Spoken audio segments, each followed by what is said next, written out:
40 నుండి 55 సంవత్సరాల వయసులో ఉన్నవారు ఎలాంటి ఫైనాన్షియల్ ప్రాబ్లమ్స్ని ఫేస్ చేస్తూ ఉంటారు అనేది మనం ఈరోజు మాట్లాడుకుందాం.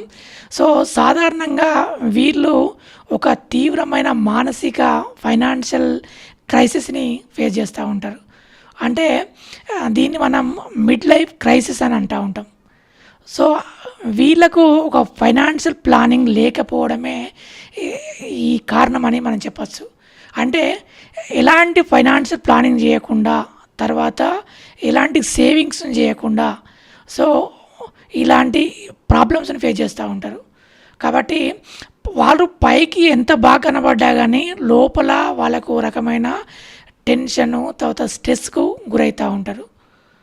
సో మరి వీటి నుండి ఎలా మనం బయటపడాలి అనేది చూసుకున్నట్టంటే, ఎంత ఎర్లీగా అంటే మనం జాబ్లోకి ఎంటర్ అయిన తర్వాత సో ఎంత ఎర్లీగా మనం ఫైనాన్షియల్ ప్లానింగ్ని చేసుకుంటే అంతగా మనం కొంత సేవింగ్స్ని, తర్వాత ఇన్వెస్ట్మెంట్ని పోగు చేసి, తర్వాత వెల్త్ క్రియేషన్ చేసి వీటి నుండి బయటపడడానికి ఛాన్సెస్ ఉంటుంది. లేదంటే ఇగో ఇలాంటి ఒక రకమైన స్నోబాల్ ఎఫెక్ట్ అంటూ ఉంటారు. అంటే ఒక కొండపై నుండి ఒక చిన్న మంచు ముక్క దొర్లుతూ దగ్గరికి వచ్చేసరికి ఒక భీకరమైన ఒక బీభత్సంగా క్రియేట్ చేస్తూ ఉంటుంది, అది సిచ్యువేషన్ క్రియేట్ చేస్తూ ఉంటుంది. సో ఇలాగే ఇప్పుడు ఈ ఏజ్లో ఉన్నవారు కూడా ఇలాంటి ప్రాబ్లమ్స్ని ఎలా అంటే వాళ్ళకు రిటైర్మెంట్ ఇష్యూస్, తర్వాత వాళ్ళ పిల్లల హయ్యర్ ఎడ్యుకేషను, తర్వాత వాళ్ళ పిల్లల పెళ్ళిళ్ళు, వీటితోని కాకుండా ఇంకా అడిషనల్గా డిపెండెంట్ పేరెంట్స్, వాళ్ళ మెడికల్ ఎక్స్పెండిచర్, ఎందుకంటే వాళ్ళ ఇన్కమ్ కూడా ఆగిపోయి ఉంటుంది. సో వాళ్ళ బర్డెన్, సో ఇలాంటి రకరకాల ప్రాబ్లమ్స్ అన్నీ ఒకేసారి చుట్టుముడుతూ ఉంటాయి. సో వీటిని ట్యాకిల్ చేయడానికి, వీటి నుండి బయటపడడానికి సొల్యూషన్ ఏదైనా ఉందా అంటే ఎంత ఎర్లీగా మనం అంతగా ఫైనాన్షియల్ ప్లానింగ్ని చేసుకొని, మనం సేవింగ్స్ని క్రియేట్ చేసుకొని, ఇన్వెస్ట్మెంట్ని ప్రొడక్టివ్ అసెట్స్లా, నాన్ ప్రొడక్టివ్ అసెట్లా కాకుండా ప్రొడక్టివ్ అసెట్లా ఇన్వెస్ట్మెంట్ చేయడం వల్ల ఒక ప్యాసివ్ ఇన్కమ్ అనేది జనరేట్ చేసుకున్నట్టంటే వెల్త్ క్రియేషన్ అనేది జనరేట్ అవుతూ ఉంటుంది. సో ఈ ప్రాబ్లమ్స్ నుండి ఒక ప్లానింగ్ ప్రకారంగా మనం బయటపడడానికి ఆస్కారం ఉన్నది. సో అలాగే జనరల్గా హెల్త్ ఇన్సూరెన్స్, తర్వాత లైఫ్ ఇన్సూరెన్స్, ఈ ఇన్సూరెన్స్ ఏవైతే ఉంటాయో వీటిని టర్మ్ ఇన్సూరెన్స్ తీసుకున్నట్టంటే ఫ్యామిలీకి కంప్లీట్ ప్రొటెక్షన్ అనేది ఉంటుంది. సో లేదంటే ఆదాయం మొత్తం హెల్త్ ఇష్యూస్ వచ్చినట్టంటే తినేయడానికి ఆస్కారం ఉంటుంది.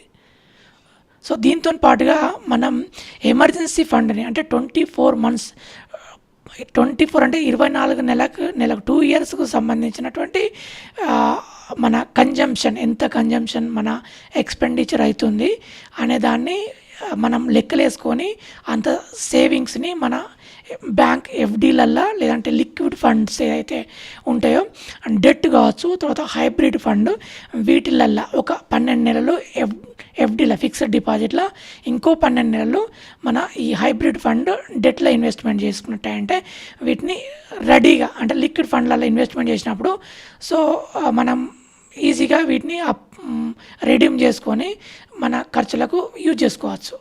సో మనకి ఏదైనా జాబ్ లాస్ అయినా, లేదా ఇంకేదైనా ఫైనాన్షియల్ ప్రాబ్లమ్స్ ఎదురైనా కానీ రెడీగా ఇవి మనల్ని ప్రొటెక్ట్ చేయడానికి ఛాన్సెస్ ఉంటాయి.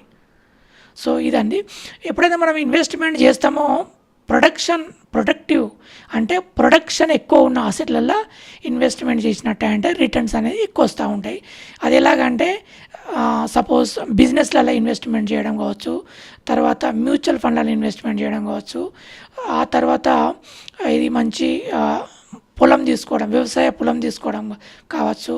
సో ఇలాంటివి చేసినప్పుడు మనకు ఒక ఉత్పత్తి అనేది ఆస్కారం ఉంటుంది, ప్యాసివ్ ఇన్కమ్ అనేది జనరేట్ అవుతూ ఉంటుంది.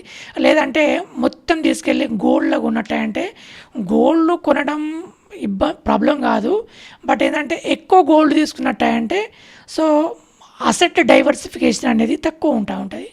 మనకు ఇక్కడ అసెట్ క్లాస్ డైవర్సిఫై కావాలి.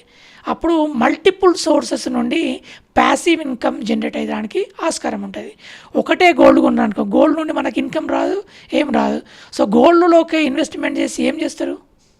సో ఒక 10-15% అసెట్ క్లాస్లో ఉన్నట్టంటే that's okay as per ideal asset క్లాసెస్లా చూసుకున్నట్టంటే. సో ఇదండి మనం చాలా వరకు డిస్కస్ చేసాము. సో ఈ ప్రాబ్లమ్స్ నుండి బయటపడాలి అంటే వీలైనంత తొందరగా ఫైనాన్షియల్ ప్లానింగ్ చేసుకోండి. మీ అడ్వైజర్ని కలవండి, ఫైనాన్షియల్ అడ్వైజర్ని కలవండి, వాళ్ళ ద్వారా అడ్వైజర్ని సీక్ చేయండి. సో మంచి ప్లానింగ్తో ఇన్వెస్ట్మెంట్ చేయండి.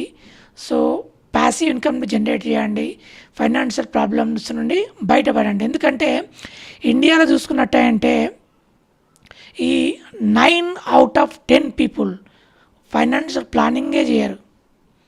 అంటే వాళ్ళకి అవేర్నెస్ లేకనా లేదంటే ఇంకేదన్నా ఇతర కారణాలా అనేది అది వేరే విషయం అనుకున్నట్టంటే ప్లానింగ్ చేయకుండా ఉండడానికి ఇగో మనం పర్సంటేజ్గా మాట్లాడుకున్నట్టంటే 9 మంది 10లో ఈ ప్లానింగ్ చేయరు. అలాగే 1/4 పీపుల్ ఈ మిడ్ లైఫ్ క్రైసిస్ని ఫేస్ చేస్తూ ఉన్నారండి. అంటే తీవ్రమైన మానసిక ఒత్తిడి తర్వాత ఫైనాన్షియల్ ప్రాబ్లమ్స్ని ఫేస్ చేస్తూ ఉన్నారు. కాబట్టి వీటి నుండి ఎస్కేప్ కాండి, బయటపడండి, మంచి ప్లానింగ్ చేయండి. సో ఇదండి మనం మాట్లాడుకునేది. Thank you so much. And మన డిఆర్బి వెల్త్ ఛానల్ని సబ్స్క్రైబ్ చేయండి, ఫాలో కండి. థ్యాంక్ యూ అండి, థ్యాంక్ యూ సో మచ్.